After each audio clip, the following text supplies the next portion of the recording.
Hyderabad core urban ఏరియాలో ప్రయాణికుల అవసరాలకు అనుగుణంగా ఎంఎంటీఎస్ సర్వీసులు ఉండాలని ముఖ్యమంత్రి రేవంత్ రెడ్డి అన్నారు. ఎంఎంటీఎస్ లో ఏటికేడు ప్రయాణికుల తగ్గుముఖంపై ముఖ్యమంత్రి ఆరా తీశారు.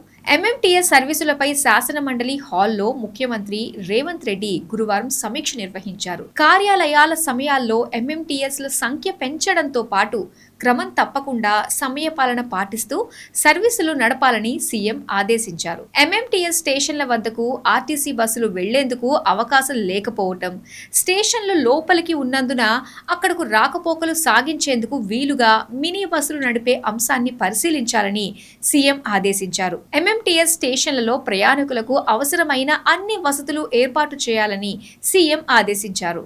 మెరుగైన వసతులు ఉన్నప్పుడే ప్రయాణికులు ఎంఎంటీఎస్ వైపు మొగ్గు చూపుతారని సీఎం తెలిపారు. స్వీయ ఆదాయ వనరులు పెంచేందుకు ప్రయత్నించాలని అధికారులకు సీఎం సూచించారు. లాస్ట్ మైల్ కనెక్టివిటీ పెంపుతో పాటు ప్రయాణికుల సంఖ్య పెంపు, వసతుల మెరుగుకు ఉన్న అవకాశాలపై అధ్యయనం చేసి నివేదిక సమర్పించాలని అధికారులను సీఎం ఆదేశించారు.